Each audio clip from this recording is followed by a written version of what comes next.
Hello and welcome to the Your Academy podcast powered by Athletes Mind. My name is obviously Ryan and we're back with another guest episode today. I'm extremely excited for this episode. We are fortunate enough to have this guest on.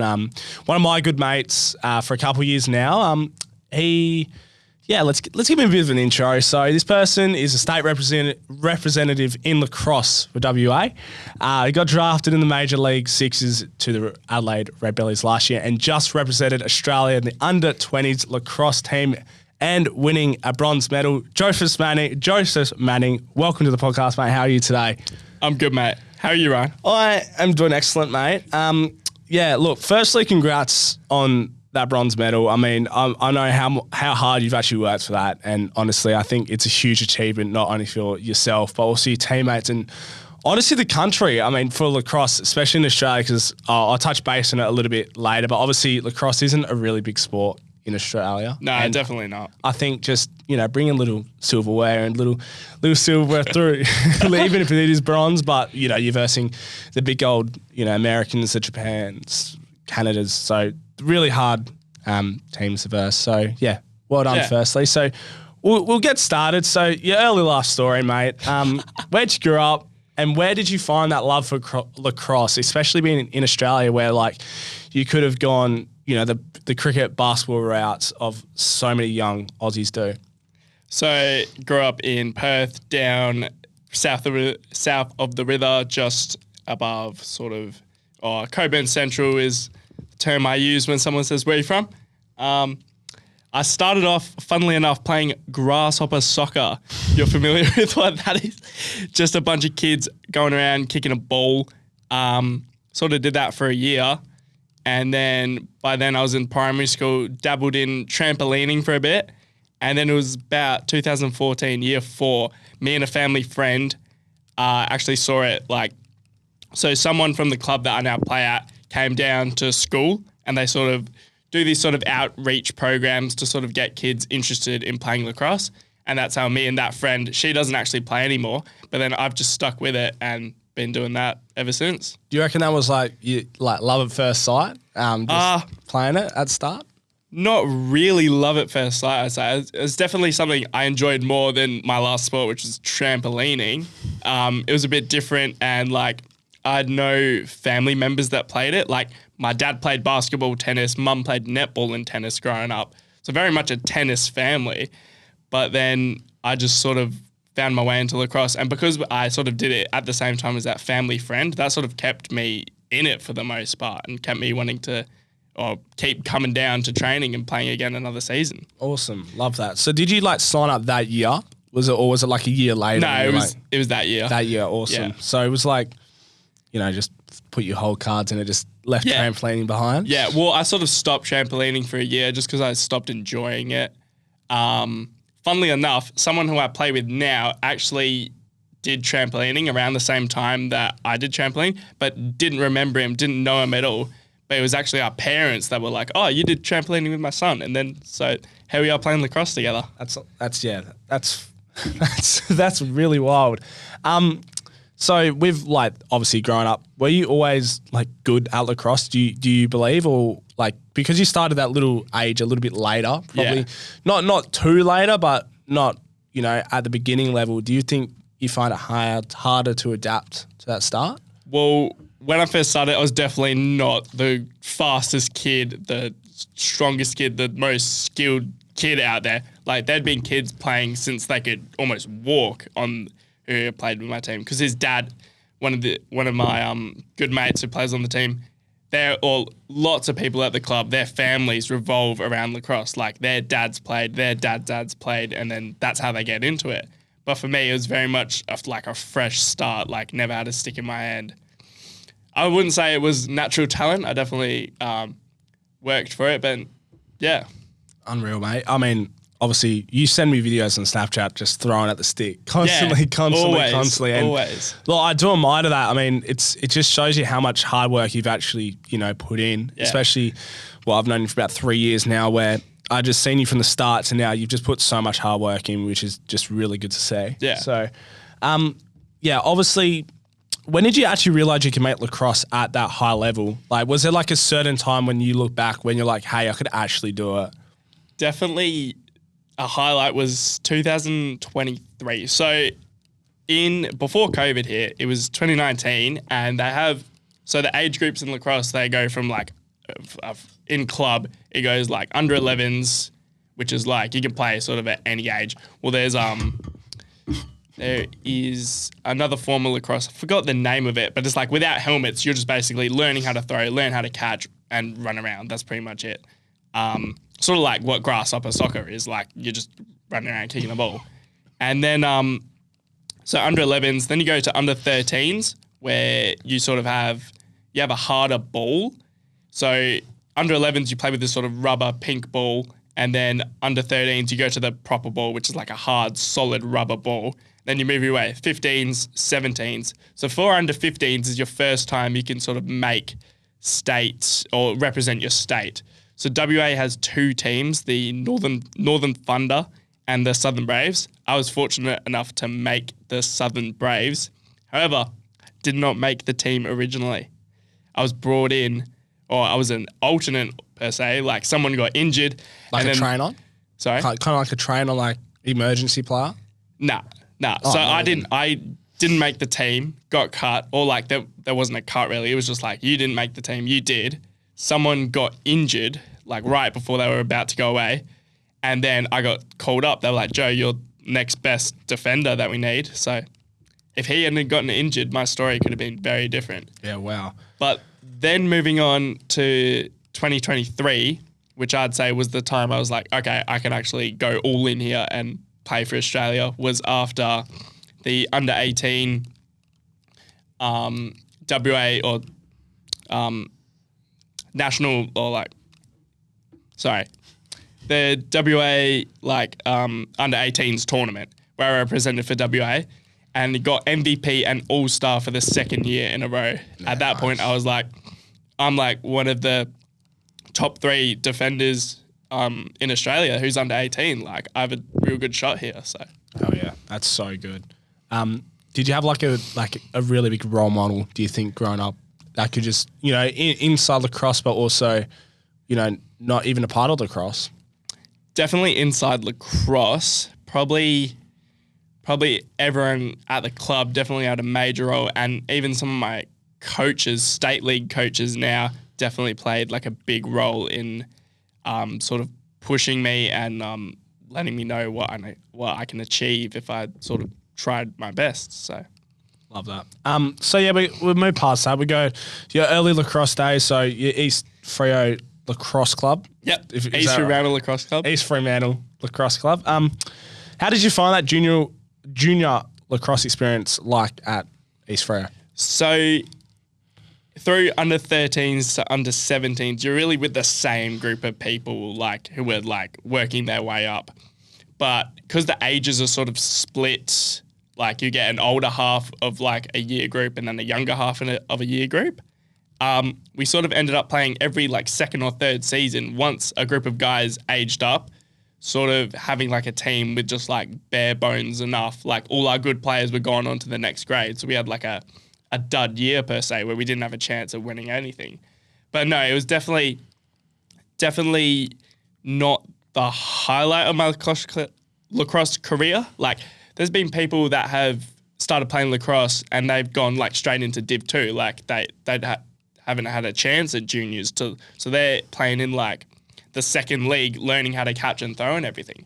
So it's really different on where you sort of start, I guess. Yeah. Was there any like particular match or moment where you actually, totally fell in love with lacrosse in your junior? In my junior, probably working your ass off in defense and then getting the ball to the attack and they just rip one into the cage. That's the feeling that I crave. Like you've done all the work and they finish it off. That's the best feeling. I really do agree with that statement because obviously I play halfback for footy as well, and I feel like one of what makes me so much pride and so much happiness is like, man, I love a goal. I'm a Paddy Voss chest out type of person, but as soon as I've taken a massive mark and booted it long, and then crumb, kick, goal to a forward, and then we've gone to celebrations. Like, holy, like you started that, and that brings me probably nearly as much happiness as a goal. Yeah. Like, I actually find that very rewarding, and I can't imagine, in lacrosse where a goal is, look, a lot more important in lacrosse than footy-wise, because footy's, 6 points, lacrosse is 1. So even though lacrosse can be high scoring, I feel like it'd probably be a little bit, cooler. But, yeah, I think, yeah. That feeling is just amazing. Did you, always want to play in that defence, or did you want to be like an attacker, a midfielder, or a goalie even?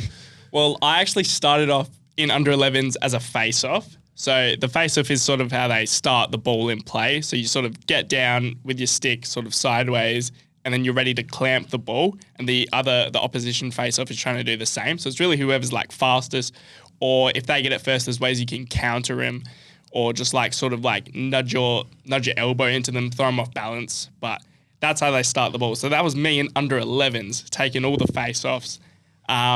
Then got to under 13s, under 15s, trying to go for that Southern Braves spot. And there was just so much running, Ryan. There was so much. What's the Southern Braves spot, sorry? So that was the WA under 15s where you can sort of represent your state. Where I didn't make the team. Yeah. But there's just the running they put you through. The fitness you need for lacrosse is insane. Like, you got to be able to sprint forwards and backwards so much. Like, I guess more with footy, it's sort of like long distance. Like, you got to be able to run just heaps and non-stop. But lacrosse, you definitely, there's chances where you do get a break, chances where you don't get a break, where it's like goalie's made a save, now you're running back in defense, and then, the ball's turned over halfway, now you got to go and play offense. But at one point, I was like, why don't I just become a goalie? Like, honestly, I can't deal with this running. But sort of stuck with it, and then just found myself playing defense. Do you reckon, you playing face-off shaped you as a defender today? Nah. Do you reckon it helped at all? Or? Definitely no. I sort of, at one point, I was, practicing in that family friend's same backyard after, we were, at some function or came back from a game or something. And I was like, nah, I'm just not fast enough at, getting the clamp off. And I was like, okay, do something different. But was that an instant switch, or was it Nah, gradual. I was like, as I moved through the grades, you get put in different positions. Coaches run you through, see what you're good at, and then then under 15s came, and then because defenders play with a 6-foot pole, where attackers have probably half that length, so you get more reach. By the time under 15s came, which is when you start playing with a long pole, like a proper defender, came to training one day. Coach said, hey, have a go with this. Never put it back down. Love that. Was there a big jump from that under 17s group to that senior team? Because I feel with me personally, cricket and footy, I feel in my first year, I don't know, I feel especially in cricket, it was a little bit harder to adapt because you don't really know a lot of the people. And these people are 35, 30, and being in the club for, as much as you've nearly been born or half your life. Did you find that hard? So definitely while you're in 17s, you sort of, as your skill sort of increases, you're sort of expected to then go up and train, because they'd be on at different times. 17s could be 5:30 to 6:30 training with your under 17s coach and whatnot. And then 6:30 to say 7:30 would be the state league training, where all the guys from all the divisions, usually mainly state league, Div 2 and Div 3, they don't really train that much. But some guys do come down, which is great to see. But even playing 17s, you're sort of expected to just sort of work your way into the state league trainings. And then, so it's really easily the next grade up. It just feels very natural. Awesome. Yeah. So what do you think are your main, the big main differences from that East Freo system to, now state, what you are still playing at state level? So for WA? Yeah, for WA. So do you think there's a big difference or between state league and sort of WA? Well, it's funny because in your state, when it comes around, the competition's usually in June or something, so they'd have the team picked by February, April sort of thing. But it's all the best people in club are getting picked for that state team. So then it's like, okay, at these trainings, this is the best guys in Australia. And then come to like a club game day, say you're versing like one of the top teams, and then you're like, all right, well, I'm not like, for me coming in at, I think I played my first senior WA team game, I think I was like just turned 18.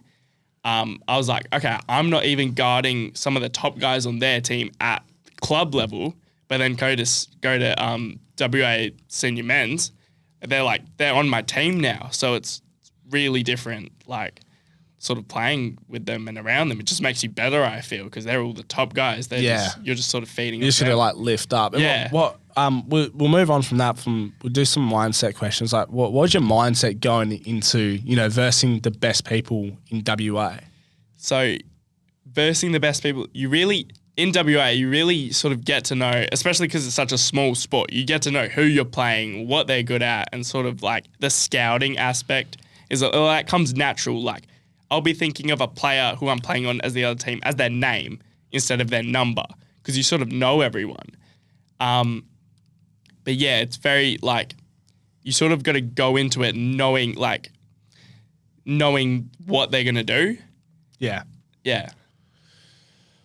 Yeah. So yeah, I think I just feel like lacrosse is just such a small sport in Australia. You just know everyone. Yeah. And you honestly. know all like them, like most likely you would know their moves and stuff. And I feel like it would be not easier, but also like a little bit more fulfilling just because you know what's coming. And then it's like you're kind of more prepared as well, which is like good to think about. A part of the culture in WA or like in lacrosse in general is that like after your state league games, hang around at the club, have a beer or a drink or anything and hang around with the guys you play against. Like that's a massive part of like the culture in the sport. Like you don't see your like opposition as like enemies per se. Like at the end of the day, we all going to go back to work on Monday and we all going to live the rest of our lives. Like those or like whatever when the game's on, like yeah, sure, you're trying to whack the shit out of them or whatever. Can I swear? Yeah. Yeah. All right. We'll blow it. But then as soon as that whistle blows, you're like, all right, let's be friends again, you know? Yeah. So obviously you have a massive mindset on recovery. Yeah. And where did that, that switch change? Because for the viewers that are listening to this, this man does, saunas and ice baths for a living. Realistically does it probably 4 to 5 times a week. Where did that switch change? Because I've kind of spoken to you when you kind of weren't taking lacrosse that seriously. And then all of a sudden to me it was like, you opened up to me and kind of was like, I'm taking this really seriously and just kept on doing ice baths. When did that actually change? And why did it change? So in the lead up to the under 20s program, which is where we went away and won bronze for Australia, there was like, they hadn't picked the team yet, but it was like this before the last cut sort of thing. And we got a video by the head coach.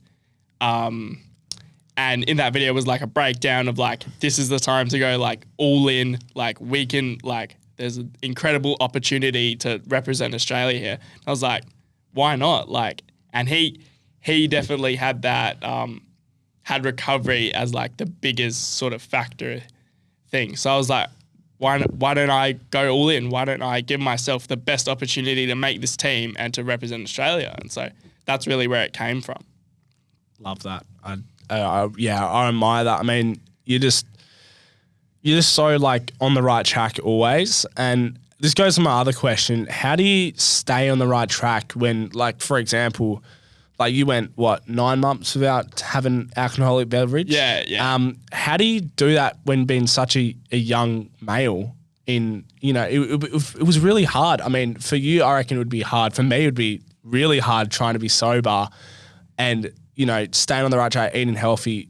How did you do that and what pushed you every day to make sure that you stick to your goals and didn't have an alcoholic beverage? It's sort of building the right habits. Like I definitely wasn't one of the people like after a state league game to go on, let's go in the club room straight to the bar and have like a beer.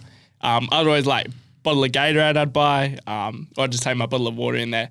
But it's definitely, you just got to have that discipline and you really got to want it. And I feel like that sort of just stuck with me. And in the times where I did sort of like want to ease off there, like it's always good to have balance, but it was like, it meant more to me missing a day than having like a cheat meal or something. Like, of course I had cheat meals, but it was like whether I was like having like enough that I've had like a big training session, I've gone to the gym afterwards, I've been getting my recovery in, that I could have that sort of cheat meal.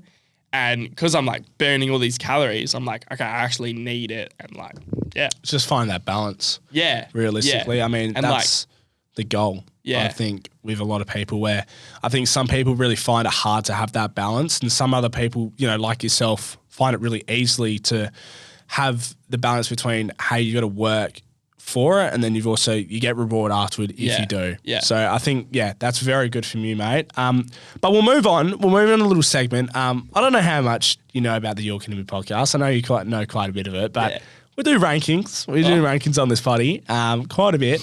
So we'll go into the rankings. So you are blind ranking from 1 to 5 the best on-field moments in lacrosse. Best on-field moments. Best on-field moments. My on-field moments? No. So I've got 5 here. Okay. You rank 1 is best, 5 is worst, and I'll give you 5 things. So you ready to hear them, mate? Yeah. So the first one is assisting a teammate for the game-winning shot. I reckon that'd be 3. 3? That'd be 3. Okay. Making a winning defensive stop. 1. Winning defensive stop. 1. All right. Breaking your opponent's stick. Oh. I've done that 4 times in my lacrosse career. That was such a good feeling. Hearing that snap is like, and then you get the ball. It's got to be 2 then. It's got to be 2. 2. So I got 4 and 5. Scoring the game winner. Scoring 4. And then breaking your own stick. Breaking my 5. So that was a bit of a jump. Oh, you've actually done pretty well there, but I think, look, for me personally, I think that breaking someone else's stick would be sick. I think in cricket would be actually pretty, I don't know, in cricket it's a little different because it's very, very hard to fully snap someone's bat. Yeah. And I've seen it probably maybe 3 times in my life. You ever done it? No. Come close? No. No. I've broken my own bats. I've, toes have came off and stuff. I've never actually had a bat fully snap. The only time I've had it is actually in the nets. Yeah. So, I hope you enjoyed the little ranking, mate. That was good. We do it every single time. We do it with all the guests. So you surprised me there. So we'll go on to the WA, the Redbacks, the Australian team. So Red Bellies. Red Bellies. So you told me Redbacks. So what was that like jump? Oh, I already actually asked that question, but what was that jump from? Actually, we'll go from like that, the Adelaide Red Bellies.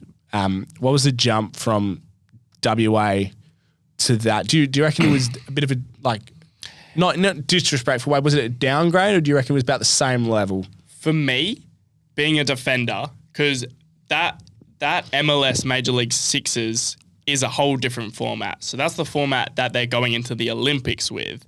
Now, club and like the WA state team and like field lacrosse, as it's called. So there's 3 types. You got sixes, box lacrosse, and then field lacrosse. Field lacrosse, you got 10 players.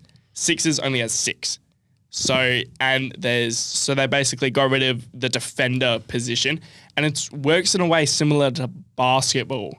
So you have 5 on the field, and then a goalie. Every time a goal is scored, goalie picks it up out of the net and then throws it, and then you can get like a fast break or breakaway. So similar to like basketball, you make a shot, rebound the ball back in. Whereas in field, goals scored, it goes back to the face-off. So for me, it was a massive jump.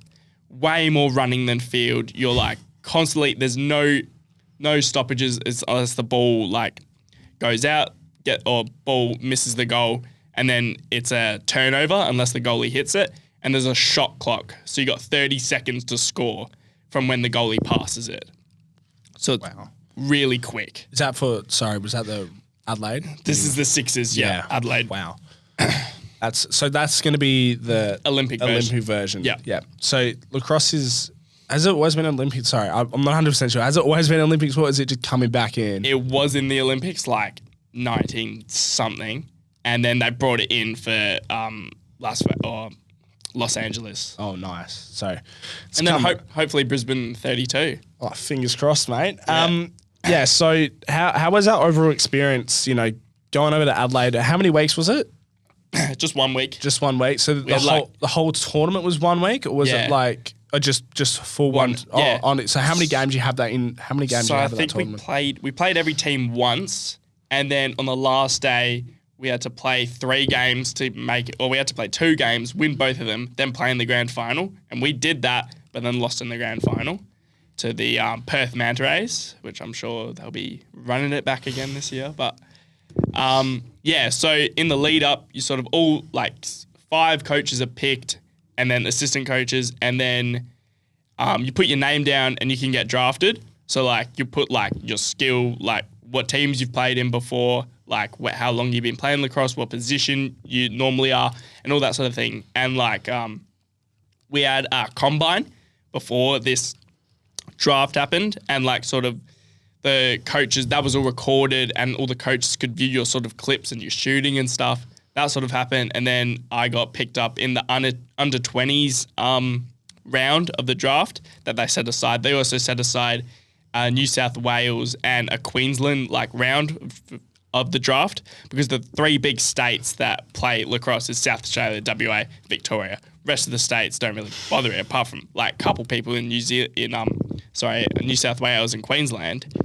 So I got picked up in the under 20 round of the draft, and then it was just a week. You go away, play with these people that you've never played with before, really to sort of it's such a different type of environment, because in if you represent your state in for the senior men's, you're playing with guys you already sort of know from club and versing them all the time. Yeah. But this Red Bellies was sort of the first time I was playing with people from South Australia who had no clue who was.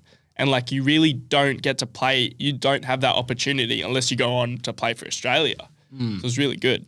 Yeah. I mean, I feel like it's also, more beneficial, because I feel like you'd also create bonds that, Yeah. You probably never thought you would ever create. So going on with the Red Bellies as well, do you still see your ambitions doing that this year as well, again? And then obviously what happens, do you go back to the Red Bellies, or do you hopefully get drafted somewhere else? So, yeah, they've done the same thing this year. Put your name down. There's, I think, 300 people signed up this year for the draft, whereas only 45 get picked. So there'll be 12 on a team, 5 teams, and then 4 people get retained. So that actually came out today. Who the players that have been retained for all the teams, and the normal draft happens tomorrow. So that'll be released. So hopefully I get picked up again by the Red Bellies. But I wouldn't mind going elsewhere. I am pretty close with the coach of the Red Bellies, who's doing it again this year, Gareth. So hopefully I get picked up again by him. But if I get picked up somewhere else, be fine with that. Happens. Yeah. Yeah. So how did you find out in all of your teams, WA, Red Bellies, the Australian team? When did you actually find out that you got picked? So was it like one of those, FaceTime calls, you pick up and go, you've been picked, mate, you're in the squad? Or was it just a simple text message or a WhatsApp group?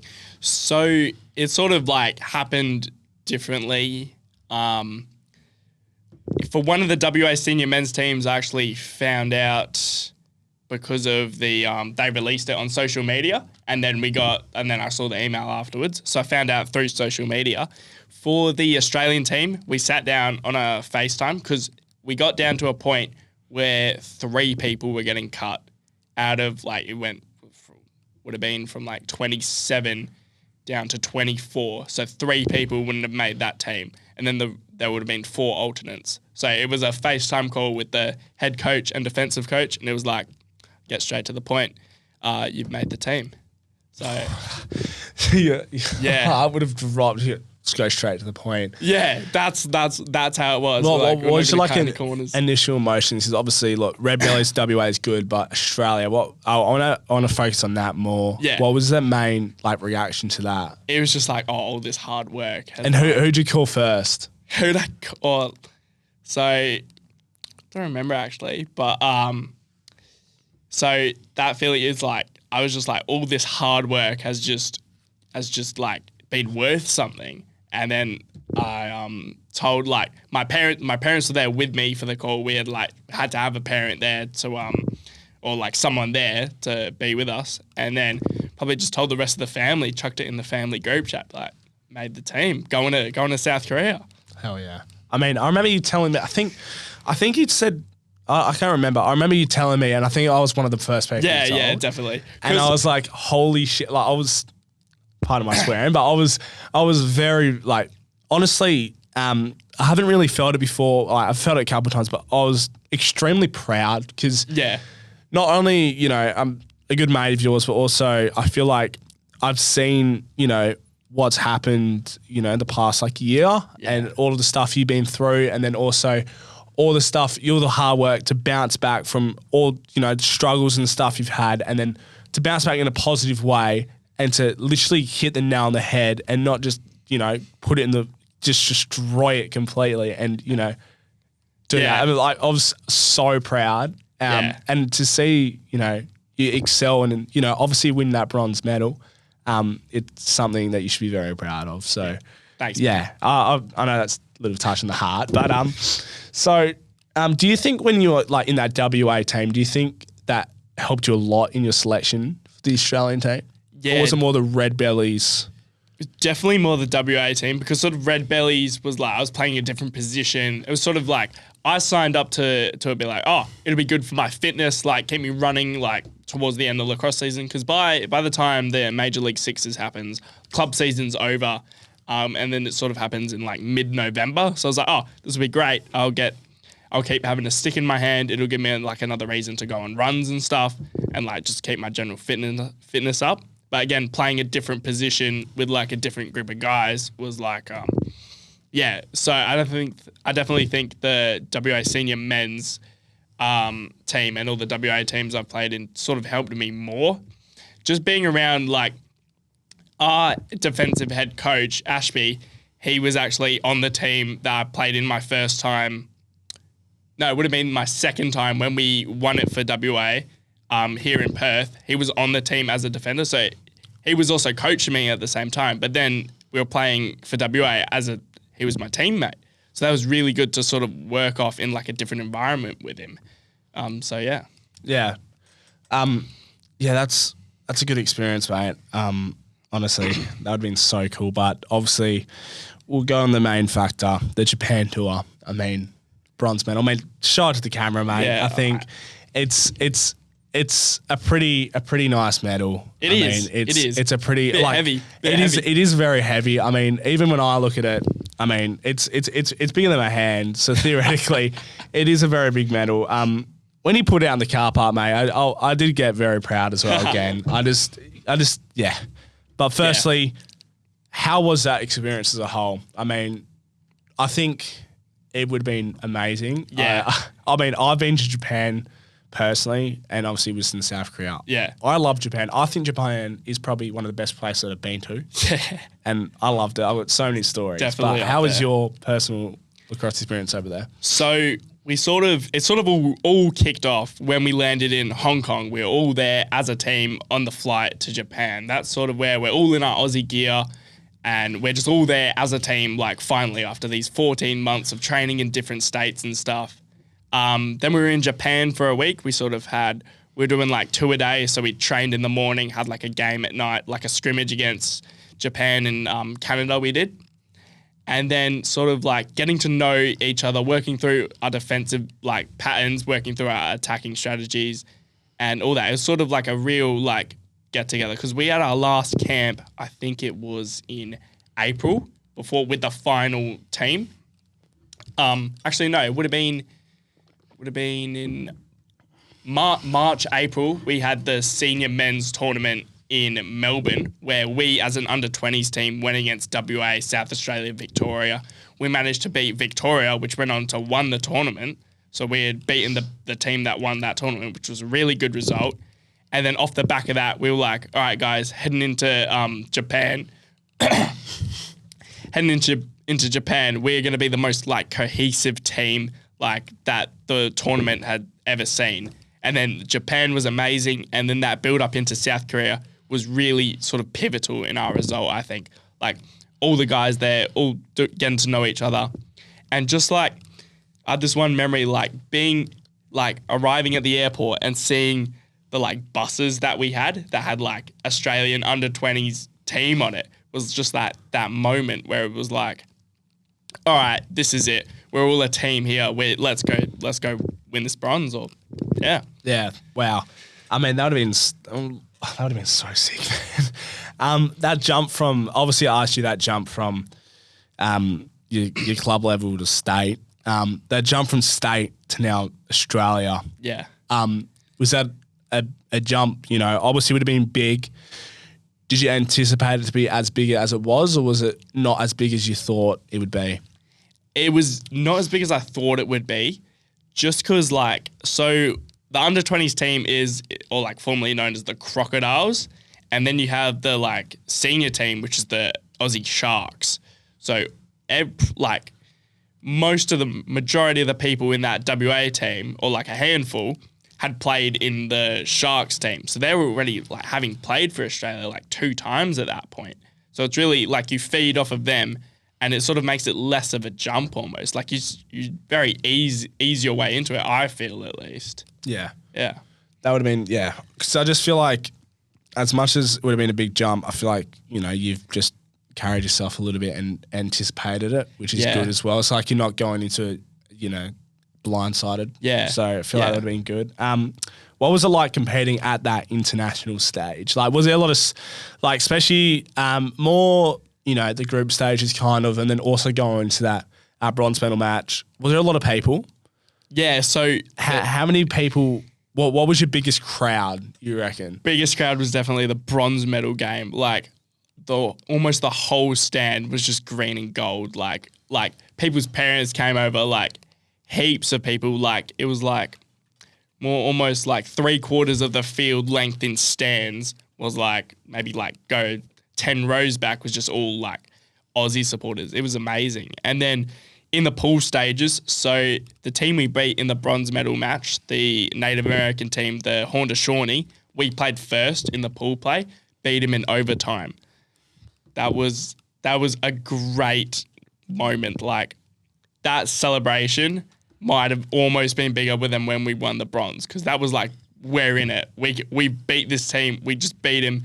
And like, we didn't even play. That was our first like proper like pool game as a team. So to win in overtime on a golden goal, we were like, we haven't even played our best game yet. So is it golden goal in lacrosse? Yeah. So if you end the game at a tie, they go to golden goal. So it's first to score. Yeah. So it's pretty like that. That would be so crazy. That would be so nerve wracking. Yeah. Were there any like big surprises going into that tournament? We definitely, when we versed, so in Japan, when we scrimmaged Canada for a half game, we sort of had they definitely picked us apart in in the semi-finals. But like that first Canadian game, we were like, these guys like they definitely felt beatable to us. And then even in the pool play, like we weren't playing our best game. Like I reckon if we had played the way we did against the Haudenosaunee in the bronze medal match, we could have taken on Canada, I reckon. But Canada did go on to win the gold for the first time as well and beat USA. So USA had gotten silver, Canada got the gold. How about the USA game? What happened in that one? The USA game, I think we scored 1 goal. How many did they score? Oh, like 16, 17, 18. Probably wrong there, but I feel like, again, it's just like lacrosse is such a big sport. Yeah. And all the sports over there is basically popular. And then it's like lacrosse is, you know, maybe top 10, not even Yeah. in Australia. And I feel like that's just lowers it down. But in saying that, Yeah. bronze medal was a huge achievement. I feel like, honestly, a bronze medal is like a gold for Australia. Yeah. And because, you know, you get a medal. That's the end of the day, you get a medal. Yeah. So, USA and Canada, like they're just like remarkable like players. Like even the guys on those under 20 teams were definitely not the best in the country. Like you get guys that just want to like ease through college and like they're a star in college, but like have no interest in representing USA or anything like that. So like they definitely like didn't have their best team that they probably could have had. Like, because they just have that, like, they have way more people doing it. They have a way more wider selection. Some people don't want to do it. But they're playing, like, in college, 4 years of lacrosse, they're playing 7 days a week with a stick in their hand, where we're only doing about 3 times here, like, peak club season. So, if that. I actually asked you this question private, but was it weird, you know, the other team speaking either a different language or a different accent? Nah, not really. Like you're all playing the same sport at the end of the day. Like you see him like they're obviously trying to run a play, or like if he's going with his hand like press out or something. Like you sort of know it's coming because you anticipate what they're sort of going to play. And most of the time you don't even hear what the other team's saying. You're trying to focus on being louder than them, really, than listening to what they're saying. Yeah. So. What was your proudest moment on the field in Japan? Proudest moment on the field would have been when we were man down, I think, in the third quarter against Haudenosaunee in the bronze medal match. So if you get a foul, you'd like sent off for 30 seconds, a minute, depending on what it is. So you have to play with 5 people in defense and the other team has 6. So you do like a man down play, whether that's you set up in like a dice, like a 5 on a dice, where you have like your 4 long poles, 4 long poles on the corners. And then you have a short stick in the crease, just moving up and down. But what we had done like a 5-man rotation so that everywhere the ball moves, you sort of rotate around with it so that there's always someone adjacent on that player. And I remember one of those man downs, we just played it perfectly. Like they'd zipped the ball around like 4 times, didn't get a look at the goal because we were just like on it. We were so in sync, and that was just of the tournament. That was your proudest great moment. Was it like a real big moment, especially in the tournament, and you're like, hey, we could actually win a medal? It's definitely like during the warm up of that bronze medal game. We were so focused on like what we had to do that like none of us were paying attention to like what the other team was doing, warming up, anything like that. We were like in the zone, and then someone says, be like just listen for a sec. They were like quiet. They weren't like up and about. They weren't anything. And we were like, all right, like they haven't come here with the intent to win. They're just playing another game. And that was when I was like, okay, we can actually like do it here. Like from the beginning, like we were so up and about. Like for not one point in that game did I think that they wanted it more than us. Yeah. What was that experience of winning that bronze medal? Like, talk me through that final buzzer. Okay, so funny story here. So we like won by a significant margin, like by like third quarter or like halfway through the fourth. We like had a couple timeouts here and there, and we were like, all right, let's not get ahead of ourselves, and let's like we can't let them score anymore, or like let's have a full shutout. So that goes on. They get like 2 in a row or something, but at that point we were just like, okay. And then so the final, there's 0.3 seconds left. Everyone is like, the ball goes out of bounds with 0.3 seconds left. Whole Australian bench storms the field, chucking gloves everywhere, and the refs are like, guys, get back. There's still 0. And we're like, oh, come on. So we have to get back off the field, like after celebrating early, wait for that 0.3, and then just rush the field again. It was like we celebrated twice. Yeah. Not complaining there. Yeah. Yeah, that would have been unbelievable. Yeah. Okay, we'll sum it. I know it's hard to sum a trip into 3 moments, but 3 moments. Please give me 3 moments, but excluding the bronze medal moment, because I know that's your top moment. Yeah. Like, we're not going to sugarcoat it. That's your top moment. Please, top 3. Top 3. And then also not that movement. In order? In order? No, not in order. Just top 3. All right. Would have been that man down set we played in that bronze medal game. Yep. Then, so I think one of the members on our team, his brother was there watching, and he like they gave us a book with all like the players' rosters on it and everything. And he came up to me. He's like, "Can you sign my book?" And I was like, "Oh my!" Like that was my first autograph, pretty much. Like, did you do like Joe Manning's 77? Yeah. That was definitely up there. And then last one. Might have to be on the bus on the way to play that bronze medal game. Like I was like, cause like you, as you do before, like, you have a pre-game like song playlist or whatever. And I was listening to like this one song. Can't remember exactly what it is, but like like in the gym, in the sauna, in the ice bath, like on the way to games, in the car back home from games. I was like, and then this song played on the way to that bronze medal match. And I was like, this is the song that I've been training to, that I've been listening all this time. And here I am about to do what I've came to do. Yeah. Unbelievable. So yeah, that's nearly wraps us up, mate. But what's next? So obviously lacrosse isn't a huge sport in WA. Yeah. In Australia. So what are your like ambitions now? So is there a world where, you leave Australia for college? I think we spoke about this maybe years ago. Yeah. Is there a world that's still on the table? Do you want to make just the Olympics with Australia? What's your goals going forward from now? Because you've hit a lot of goals now, but obviously you're halfway up the mountain. You want to go probably higher. I'm not 100% sure, but go through. Definitely Olympics is on the table. I think I'd have a lot of work to do to make the LA, was it 28, 26? 26 team, because they've picked a squad now already. There's like a training roster for that, which I'm not in, unfortunately. Definitely MLS. Playing more of that sixes, like getting with a short stick in my hand, learning how to shoot properly as a defender.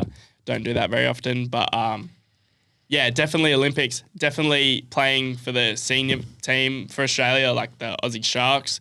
Definitely want to go down that route. And maybe a bit of coaching at club level.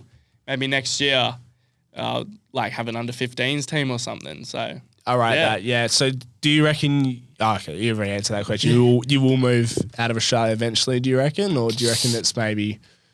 I think I'm a bit beyond that at this point. Like some of the blokes on the under-20s team are having their first or second years in like college already, but like a handful of the blokes are over there now starting their college career per se. Whereas I'm like halfway through uni here, and it's just like it'd just be a bit like if I got like a full ride, like full offer, they're like, hey, we want you to come play. Yeah, I'm going. But like anything other than that, it's like fair enough. Well, that wraps us up, mate. It's been an absolute pleasure having you on, Joe. It has. I've had fun. I hope the listeners have fun. Look, thank you so much for coming on the Your Academy podcast. And obviously, we are on TikTok, YouTube, Spotify, all the above. Thank you for coming on again, and also Instagram. But thank you for going on to Joe, and hope to see you soon. Thank you, Ryan. Thank you. See you guys.